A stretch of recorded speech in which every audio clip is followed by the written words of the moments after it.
want Republicans dead. Where I could stand in the middle of Fifth Avenue and shoot somebody and I wouldn't lose any voters, okay? The women with the least likelihood of getting pregnant are the ones most worried about having abortions. On January 6th of 2021, you had tens of thousands of people peacefully protesting. So, it's not a right-wing conspiracy theory. It's not QAnon. It's real.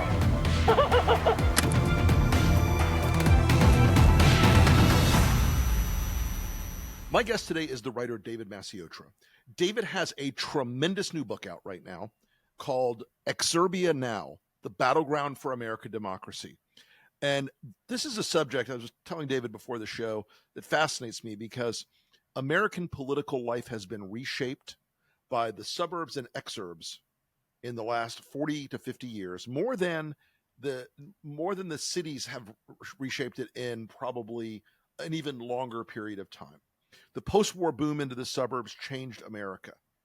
And so as the suburbs became the targets of white flight in the 50s and 60s, they slowly became more diverse. They changed. They became more reflective of America. And so we're now seeing white suburban conservatives, particularly, running further away. And David has written a fascinating book about this. I welcome him to the show. David, thank you so much for joining us today.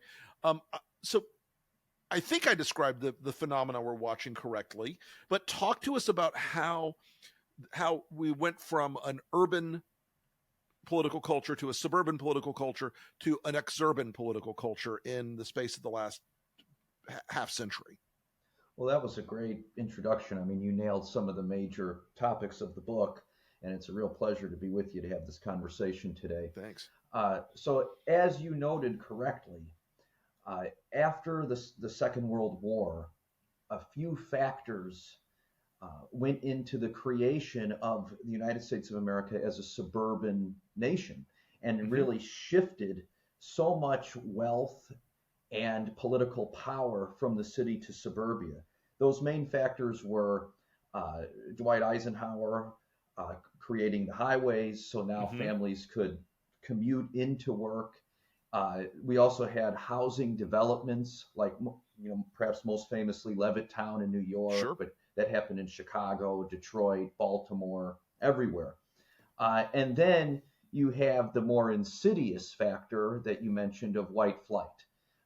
So I grew up in the Chicagoland area. White flight happened from Chicago to the suburbs in the 60s and the 70s. And then there was a second stage of white flight during my childhood in the 1990s, in which people moved out of the south suburbs of Chicago into Northwest Indiana, maybe even into southern Michigan, or maybe even further south in Illinois. Right. And now what's happening is the exurbs, and for those in your audience who may not know, because I'm always asked this question, so I'm not being patronizing, an exurb is a town of greater distance from the nearest metro area than a suburb, but less people, so less population density. So we can measure it in terms of distance and density. And as the Wall Street Journal notes, and I document and describe in the book, an exurb tends to be an area of higher income than the average suburb. So the Wall Street Journal reports that median household income in exurbia is 15 to 20% higher than median income across the board. The significance of this politically is Donald Trump's support is off the charts in exurbia. And it's a crucial constituency that so much of the mainstream media conversation misses in their rush to focus on rural voters and so-called working class voters. The most psychotic members of Congress, so some of your favorites, Rick, like Marjorie Taylor Greene and Matt Gaetz and Jim Jordan and Lauren Boebert, they represent districts that are predominantly exurban. So what I'm trying to do in the book, Exurbia Now, is examine what can we learn about exurbia, and once we've learned those things, how does that help us better understand the authoritarian right-wing threat because Exurbia has become its number one staging and breeding ground.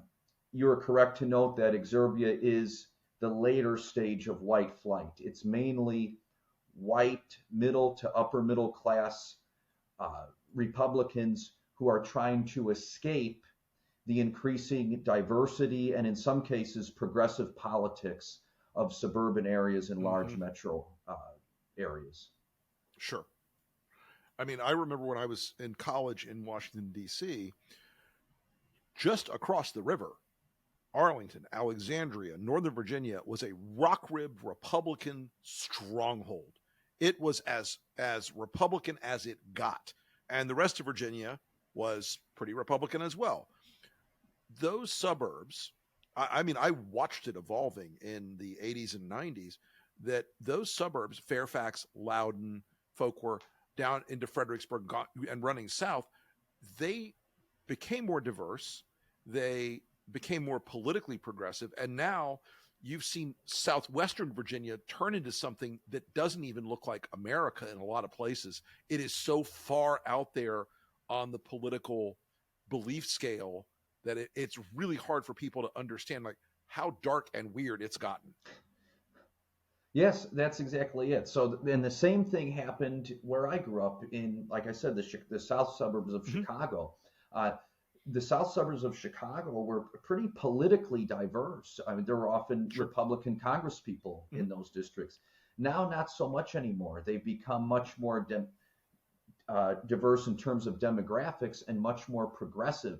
The same thing has happened in the suburbs surrounding Atlanta, Phoenix, Philadelphia.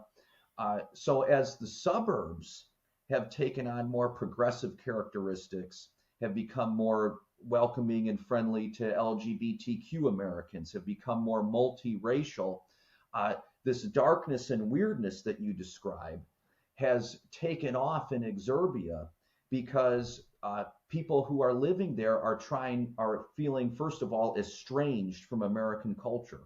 And that's one thing that people don't talk about nearly enough in terms of the MAGA movement, is how estranged and alienated these people are from American culture, which is why they react with hostility from everything to everything from Taylor Swift to the Barbie film to any kind of seemingly anodyne pop cultural development. Right. The overwhelming majority of megachurches are in Exurbia. That began as a practical matter because it's difficult and expensive to build a church the size of a basketball arena in a densely populated suburb or in the middle of Chicago or Washington, D.C. So Exurbia has the space and the cheap land for it. Well, now, because these megachurches at best preach the prosperity gospel, which is destructive and insane, and at worst function as citadels of theocratic Christian nationalism, act as magnets for right-wing radicals and extremists to Exurbia. Because if people are devout, they want to live near their church. Exurbia often is a news desert. So you have people living in isolation in Exurbia because there isn't much public space. There aren't many third places in the classic sociological sense. They're also living in epistemological isolation because they're news deserts. There's no local media. So on a daily basis, they're ingesting this drug of paranoia and prejudice from increasingly bizarre and reactionary right-wing media, and that only enhances the politics of exclusion and fear and rage and resentment that brought them to Exurbia in the first place. So it's this really disastrous and dangerous symbiosis that's happening in an Exurbia, and that's why I call it a battleground for American democracy, because that's where the threat to democracy most exists. And these are people too, I'll add one final thing. First of all, there are more of them than rural voters. And second, they actually have some money. I'm not saying that they're rich, but they have some money to donate to political campaigns. They have money to subscribe to Stephen Bannon's podcast. And support this whole ecosystem of paranoia and hatred and authoritarianism. I mean, a lot of these places, folks, you would recognize them. It's what I jokingly call Generica. It's the wasteland of big homes on big lots in big developments, and the main physical artifacts around them are big box stores, Walmart, Costco, Sam's, all the various chain restaurants. It's the part of America that, weirdly, you mentioned that there's no third space. There's no gathering points in these communities, really. So essentially, a lot of it now is mediated not by the old things that drove the suburbs, which were commuting, television, and a cultural infrastructure of the things that used to exist, the Rotary clubs and the VFW halls and those sort of things. And these places are much more alienated from any of the infrastructure of civic life, right? But they do have the same sort of like 10 chain restaurants and the same sort of 10 chain stores, and basically it seems to me like they're living their lives in this way that's mediated a lot by cable news on Fox and the sort of online space where the right has become defined by its online culture. Yeah, so you call it Generica. In Exurbia Now, I refer to it as Nowhere USA, because the economic landscape is entirely corporate chains. Right. And there isn't much public space. There aren't local events like music festivals. As I said, there aren't local newspapers. So what happens is there's a culture of isolation. And as Robert Putnam, the great political scientist, warns in his classic Bowling Alone, yep, where isolation lives, extremism thrives. So yes, you have people who aren't associating with their neighbors much. These neighborhoods, in fact, often lack sidewalks. And I quote one urban planner in the book as saying that the reason these neighborhoods lack sidewalks is because sidewalks communicate hospitality. And if you don't have sidewalks, you're going to keep people out of the neighborhood that you don't want in the neighborhood. So when you're living in these types of conditions, as the great band Sunvolt sings in their song Exurbia, life is just home, work, car, road. When that's life, and you don't have a local newspaper profiling a Latino immigrant who lives nearby, or a Black Lives Matter activist, or a gay or transgendered teenager, and you're not meeting people at local events, you're not communing with people, you're much more susceptible to the slanderous lie that all of your problems or everything that threatens the United States is identifiable those people. Yes, exactly, with Latino immigrants, or with LGBTQ people, or the liberals, the elite left, or the coastal elites. So people living without an organic sense of culture and without community increasingly fall for these traps and end up romanticizing something that never really existed. The real America that Sarah Palin talked about, the white family with the picket fence, going to church on Sunday mornings, and we don't have to worry about those pesky things like previously exiled and dispossessed groups using the mechanisms of democracy to reform the country and strive toward greater equality and freedom.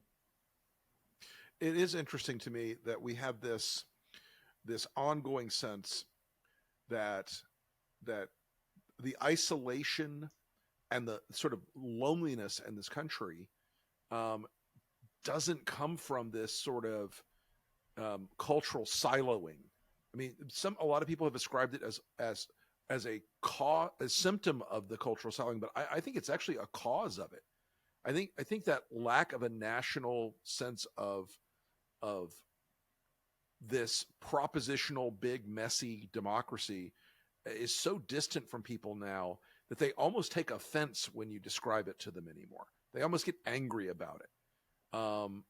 And the founders did not intend for this country to be, a blood and soil nationalist whites only, or one particular religion only. They thought about it having a broad array of views and beliefs, and they knew it was never going to be easy. But I think in a weird way, it's like the siloing is like, it's like a cheat code for people to not have to think about what the country is or was intended to be. Yeah, I think that's very insightful, and it reminds me of this simultaneous conversation that's taking place about the increasing amount of anger and estrangement in young men. I teach at a university, and the young men who have difficulty making friends, difficulty in class, are often from these increasingly right-wing areas. Right. And they're estranged from their peers and the culture of their peers. And they walk into the classroom very angry and itching for a fight because they're ready to declare something woke or declare something part of the nefarious left-wing agenda. And I see exactly what you're saying, that the siloing isn't the symptom, it's the cause. And it's often the cause of the feeling of isolation and alienation in these young men. We can broaden that out and extrapolate insight into the entire culture. There is simply not a shared sense of belonging and purpose. And it's not only the right wing that is guilty of contributing to that problem, but believe me, the left wing has its share of, and again, I'm not subscribing to the whole right wing victimology, but there is an element of the sort of, and I think it came out of the 60s in a lot of ways, that sense that there were people who felt like, you hate the fact that X or Y is a Christian, you hate the fact that they're in a traditional marriage.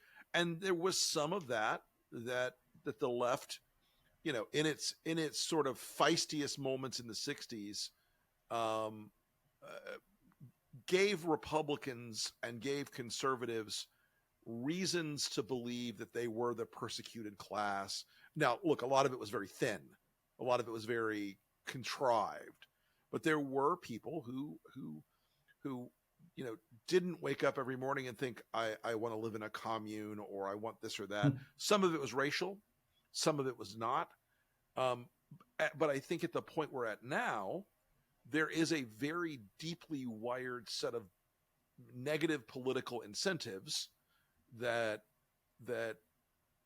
make the right in this question much more committed to this idea that we're going to have, separate culture, separate countries, living inside one border technically, but very radically altered in what their political, and cultural lives are. Yes, and also there is the sense that that is prevalent on the right wing, that they have ownership of the country. So there is a lot of that. Yes. So therefore, anything that attempts to push the country in a leftward direction is the result of some usurpation, some interloper. It's no coincidence that Joe Biden is viewed as an illegitimate president. Barack Obama was viewed as an illegitimate president for different reasons, of course. And Bill Clinton, by many on the right, was viewed as an illegitimate president. And that's because, as Clint Eastwood said when he was speaking to an empty chair during his 2012 RNC speech, this is our country. And Exurbia is now perhaps the last refuge of escapist politics, because there's only so far they could go, because it's there that they've been able to create something of a white right-wing enclave that feels like a sanctuary for their politics. That's a great point. And you know what? Where do they run next? Mm-hmm. Where do they run next? Because right now, you know, a lot of Exurbia is built on former farmland and cattle land. And as a Florida guy and as a person, you know, whose family's in agriculture for a long time, you only get to harvest one last crop of 5,000 square foot suburban homes. Once you harvest that crop, it's done. And I'm curious about the sense of like where do they run to next? Is this their last stand? I mean, because there just aren't that many more places where they can go and say, you know, this is where I draw the line. This is the last point where I will not give up any more of my imaginary culture. Right. Well, that's one of the theses of my book, is that the right wing for a long time now has existed in a fight or flight mode. Mm-hmm. And once the options for flight dwindle, they will enter fully into the fight mode. And we've already seen that. That's what Donald Trump represents. That's what January 6th was all about. So that question, where do they go next, becomes increasingly worrisome, because once right-wing voters, and more to the point leaders, feel as if they no longer have a refuge from what they see as creeping secular progressivism and hedonism and everything else, they will turn against the system, and many of them already have, that made the things they despise, but that you and I might celebrate, possible. And that's the system of democracy. It's constitutionally moderated democracy that made the civil rights movement possible, made the feminist movement possible, made the disability rights movement possible, the gay rights movement. So, and I may say this to, if I may speak Republican for a moment to my former Republican friends, it also made things like the pro-life movement possible. Yes. It also made things like the Second Amendment movement possible, where you get to go out into the culture and fight these issues in a way that is small d democratic. And if you think that fighting them in a way that is not mediated by a democracy, in a representative democracy, in a constitutional republic, is going to work, you know, the world is littered with bad examples of that. Right, and that's a great point. And it's also what made something of a conservative, quiet revolution in this country happen. The end of the New Deal consensus and the emergence of Ronald Reagan. But there's a bit of it can't happen here mentality in Exurbia. Yes. And there is an increasing detachment from the consequences of their actions, but it's all scaffolded by this belief that no matter what, the left is worse. 100%. Yes. Yeah. I cannot emphasize enough how that particular formulation, and it was mostly executed by Roger Ailes in a very deliberate way, to tell Republican voters, no matter what you think about X or Y, the Democrats are worse. They're coming to kill you. They're coming to, you know, bring the bad people into your neighborhood, into your city, into your county, et cetera, et cetera, et cetera. That is a hardcore truth about the Republican political culture in this country. And Trump captured that very well in 2020 when he spoke directly to fearful and angry residents of Exurbia and suburbs and smaller metro areas, when he said, without any basis in reality, of course, but that's typical, that Joe Biden was going to appoint Cory Booker as a suburban czar to fill the suburbs with low-income housing. I mean, the racial coding there is pretty obvious. But, I'd say it's more of a air raid siren than a dog whistle. Right? Yeah, exactly. But that's in Trump's crude and simplistic way. he captured the mindset of the exurban voter, that we have to create these enclaves of refuge to escape blacks and Latinos and Asians who are on the march, to escape progressive politics, to escape LGBTQ people. And that is why, for example, as I report in the book, that the number one common characteristic of the aspiring fascists who stormed the Capitol on January 6th was residency in an exurban county where the non-white population is growing. So that's what, to use the vogue term radicalize, that's what radicalized those people. The non-white population was growing, and research also indicates that oftentimes in those same counties, the black-white poverty gap was shrinking. Interesting. And it's interesting because that's actually a pretty big sample when you get down to Right. it. You've got a couple thousand of these J6 people. That is really interesting. And at first, the media jumped on this idea that this was somehow the cry of the working class, that the average J6er was the reincarnation of Tom Joad. But subsequent research and study has indicated that there were poor people part of that insurrection. There were working class people, but overwhelmingly, the majority of these people were middle class and even upper class. They were small business owners, sure, and people who are successful in the trades. So look, it's not economics. There were certainly people that came there and they were staying in the Willard, and the Trump Hotel for $600-700 a night. They weren't there because they just saved up their disability checks. Right. Yeah.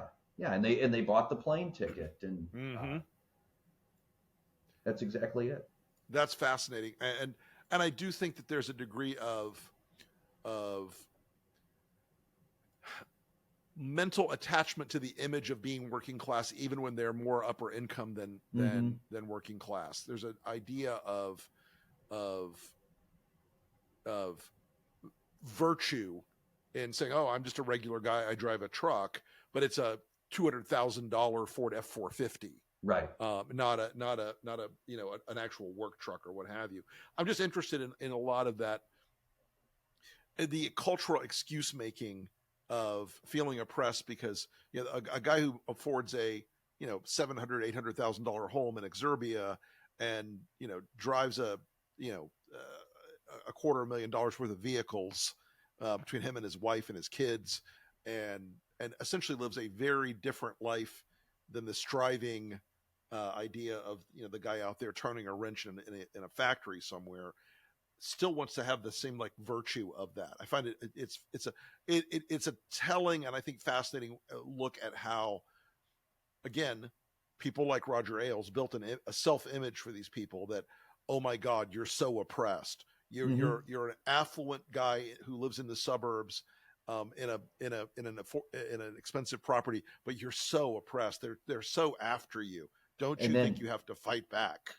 And then we get the absurdity of, I actually write a bit about the heavy duty pickup trucks in the book, but we get the absurdity of guys who don't use it for labor or use it very rarely, purchasing a $50,000, $60,000 pickup truck and then complaining about gas prices. Correct. Whenever a Democrat is in power. So they buy the worst gas guzzlers available. Sure. And then, of course, claim that they're angry with Democrats because fuel costs $1 more at the pump. But there's also, you're making a very keen insight here there's also this cultural signification that we've spent so long in this country identifying everything virtuous and everything true red, white, and blue Americana with the hard hat worker carrying his lunchbox into the factory or the mill or on the farm, that there's a rush for these exurbanites to identify as a character in a Bruce Springsteen song or a character in a John Mellencamp song. Right. And so much of the conversation surrounding class, particularly as it relates to politics in this country, falls for that trap. So, for example, we don't talk about the fact that the fast food chain Arby's employs more people than the entire coal industry. Right. We don't talk about how there are millions of home health care aides who are the new face of the working class. Sure.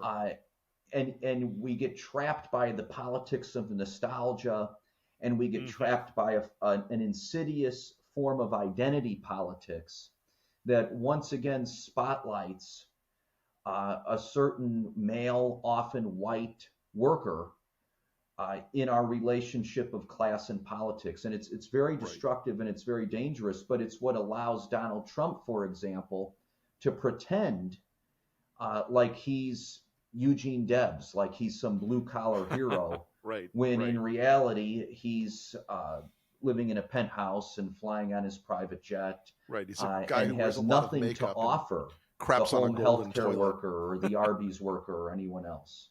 Right. So what was the most surprising thing? What was the most interesting thing you discovered in writing this book?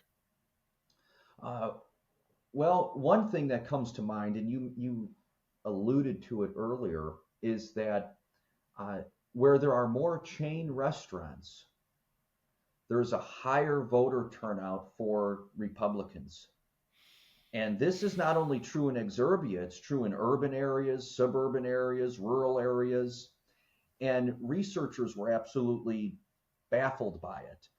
The theory that I submit in Exurbia Now is that the corporate chain appeals to someone who wants an antiseptic, predictable experience. And that relates to a certain mindset that is becoming increasingly prevalent in Republican politics. But what I would also say in response to that question is, even though we've been talking about the darkness and the weirdness for the past 20 to 30 minutes, it's a very hopeful book, because one thing to understand is that what's happening in Exurbia and happening more broadly with right-wing politics is reactionary and reactive. And it's only because the United States has made so much progress toward equality and diversity and on women's issues, on racial issues, on a whole series of other issues, that these voters have become so enraged and extreme. So therefore, it becomes essential to participate at the local level as well as the national level, because as you know better than I do, right-wing organizers are very focused on localities and local races, everything from the school board even to library trustee positions. Listen, in Florida, one of the ways the Republicans took over Florida, I've told this story before, we went out and we said, okay, let's start electing people to the local soil and water conservation district. Let's start electing people to the mosquito control board. Let's start electing people to the community arts board. And that led to sheriffs and county commission seats, and that led to state senate seats, and then congressional seats, and on and on and on. Down low organizing, man, it's a thing. It's a real thing. And the left has so consistently neglected those races, right? That they're behind the eight ball in many of these states, and that's a big problem, and that's something I write about. I mean, look, I God love him. We're friendly, but Democratic donors have put roughly $250 million into Beto O'Rourke in Texas in the last couple cycles. Imagine half that money, a tenth of that money, going out to try to get county commissioners elected in North Carolina or Georgia or Florida. It would really change the ball game. There's a tendency among Democratic mid dollar and small dollar donors to run for the celebrity candidate and flood the zone with money, and everybody else starves down the food chain. Yes. So it's interesting, but and all of that that funding that you mentioned contributed to the redistricting in recent years that has led to so much gerrymandering in many important states like North Carolina.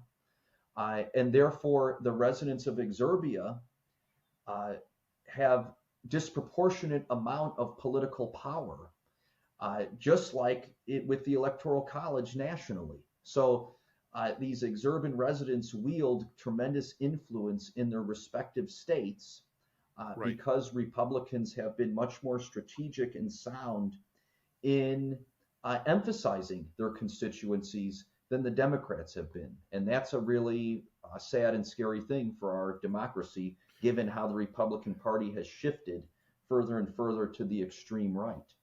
Well, David, I want to thank you so much for coming on the show today. This is a fascinating book. I recommend it, folks. And studying the changes of American demographics and where we live is how it's become the driving aspect of political choice and political identity. It's a fascinating book. I recommend it. David, thank you for coming on the show. We'll talk again soon. Thank you so much. I hope so. Absolutely. Great conversation. Folks, it's about a week ago now that you heard the story of Kristi Noem killing her dog Cricket. Now, look, Kristi Noem was a hot commodity in the Republican Party, a hot flavor. She was going to be the VP. She was going to be the one who was rising. She's gorgeous, great hair, looks great, tall, thin, fit, all the things that Donald Trump in his weird, I want somebody from central casting way thought a vice president should look like. And she writes a book. She writes a book about her life in South Dakota. And she puts a chapter in there about the fact that she killed her dog, Cricket, a puppy, 14 months old, because the dog was too rambunctious, too energetic, too sharp, as we say in the hunting world, on birds. Killed some chickens. So she took it out, and she took it to a gravel pit, and she shot it in the head with a shotgun. Guys, I've been hunting my whole life. I've been around birds and bird dogs for 30 years now. More. I have never, we've had God knows how many dogs we've had. I've never, even for the worst dog I've ever had, the most unsuitable, non-fit field dog I've ever had, put a bullet in one. You know what that non-suitable field dog that I have is? Her name is Jane. She spins in circles all the time. She's spastic. She's flailing. She's not a dog for the field. But you know where she is right now? She's laying on my couch. You know what she does every day? She plays with the cats. She is friendly with everybody in the family.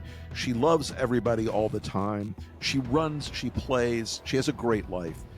I never thought for a second about shooting her in the head because she wasn't working out as a field dog. The fact that Kristi Noem did this, it's not just about shooting the dog.